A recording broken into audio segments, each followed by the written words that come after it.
Hello, bachcho. Let's see this question. This question says a small particle of mass 0.36 gram rests on a horizontal turntable at a distance 25 centimeter from the axis of spindle. तो एक horizontal turn table है। ठीक है। ये हमने बना दिया turn table. Turn table जैसे कि जब केक बनाते हैं तो एक गोल गोल हम टेबल लेते हैं जो घूमता है केक बनाने के लिए, वैसा ही टर्न टेबल की बात की जा रही है। तो एक्सिस ऑफ स्पिंडल से 25 सेंटीमीटर के डिस्टेंस पे, let's say are equal to कितना है यहाँ पे 25 सेंटीमीटर, एक पार्टिकल रखा गया है जिसका मास है 0.36 ग्राम। ठीक है। The turn table is accelerated at the rate of alpha equal to 1/3 radian per second square. इस टर्न टेबल को एंगुलर एक्सेलरेशन दी गई है 1/3 रेडियन पर सेकेंड स्क्वायर। तो पूछा है कि frictional force that the table exerts on the particle 2 seconds after the startup is. तो ये पार्टिकल पे ये टेबल कितनी फ्रिक्शनल फोर्स एक्सर्ट करेगा ये पूछा है। तो फ्रिक्शनल फोर्स किसके इक्वल होगी? नेट फोर्स के इक्वल, मास इनटू एक्सेलरेशन। और ये एक्सेलरेशन क्या होगी? यहाँ पे नेट एक्सेलरेशन होगी टेंजेंशियल एक्सेलरेशन का स्क्वायर प्लस सेंट्रीपिटल एक्सेलरेशन के स्क्वायर का स्क्वायर रूट। ठीक है। तो हमें बस फाइंड करनी है tangential acceleration and centripetal acceleration. तो सबसे पहले देखो ये किसके इक्वल आ गया? m into square root of tangential acceleration यहाँ पे क्या है ये लिख लेते हैं। टेंजेंशियल एक्सेलरेशन होती है आर अल्फा और सेंट्रीपिटल एक्सेलरेशन क्या होती है? Omega square r. तो यहाँ पे हमें आर की वैल्यू पता है, अल्फा की वैल्यू पता है, इसको तो एज इट इज लिख लेते हैं। और ओमेगा की वैल्यू हमें नहीं पता, तो हम ओमेगा को क्या लिख सकते हैं?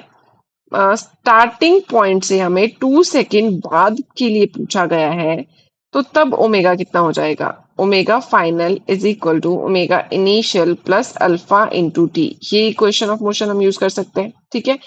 तो स्टार्टिंग पॉइंट पे तो इनिशियल एंगुलर वेलोसिटी 0 होगी, तो फाइनल पॉइंट पे जो हमारा ओमेगा आ रहा है वो कितना आ रहा है? Alpha into T. कितना टाइम बाद पूछा है? 2 सेकेंड्स के बाद, यानी कि 2 अल्फा। ठीक है। तो ओमेगा की वैल्यू यहाँ पे कितनी आ गई है? 2 अल्फा। तो ये आ गया 2 अल्फा का स्क्वायर इंटू आर। ये वैल्यूज यहाँ पे पुट कर देते हैं, तो ये आ जाएगा r square alpha square tangential acceleration का स्क्वायर। सेंट्रीपिटल एक्सेलरेशन का स्क्वायर क्या आ जाएगा? 2 अल्फा स्क्वायर, यानी कि 4 अल्फा स्क्वायर आर का भी स्क्वायर कर देंगे। ठीक है। तो ये आ जाएगा 4 अल्फा स्क्वायर आर का स्क्वायर। अब यहाँ पे वैल्यूज पुट कर देंगे सारी, तो देखते हैं क्या आता है। m की वैल्यू हमें पता है 0.36 ग्राम है, तो 0.36 बाय 1000 केजीज में आ जाएगा ये। स्क्वायर रूट ऑफ r की वैल्यू है 25 सेंटीमीटर, तो मीटर्स में कन्वर्ट करें तो 25 बाय 100 यानी कि 1/4 लिख सकते हैं इसको। तो 1/4 का स्क्वायर, अल्फा की वैल्यू कितनी है? 1/3, तो 1/3 का स्क्वायर प्लस यहाँ पे कितना आ जाएगा? 4 इंटू अल्फा की वैल्यू है 1/3, तो इसका स्क्वायर इंटू आर की वैल्यू कितनी है? आर की वैल्यू है हमारे पास 1/4, इसका स्क्वायर पूरे का, तो 4 से 4 कैंसिल आउट हो जाएगा और यहाँ पे क्या बचेगा? 0.36 बाय 1000 इंटू 1/3 का स्क्वायर कॉमन ले लेते हैं, तो 1/3 बाहर आ जाएगा। ये आ जाएगा 1/4 का स्क्वायर प्लस यहाँ पे कितना बचेगा? 1/3 का स्क्वायर। ठीक है।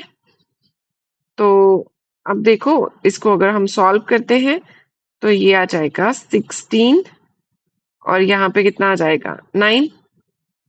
तो 1/16 प्लस 1/9 इसका स्क्वायर रूट, यहाँ पे 0.36 बाय 1000 इंटू 1/3 था।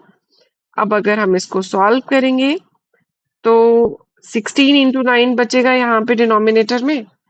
ये है हमारी फ्रिक्शनल फोर्स। ठीक है। तो फ्रिक्शनल फोर्स आ गई है हमारी 0.36, इसको कैंसिल भी कर सकते हैं, यहाँ पे 0.12 आ जाएगा, तो डायरेक्ट 0.12 लिख लेते हैं।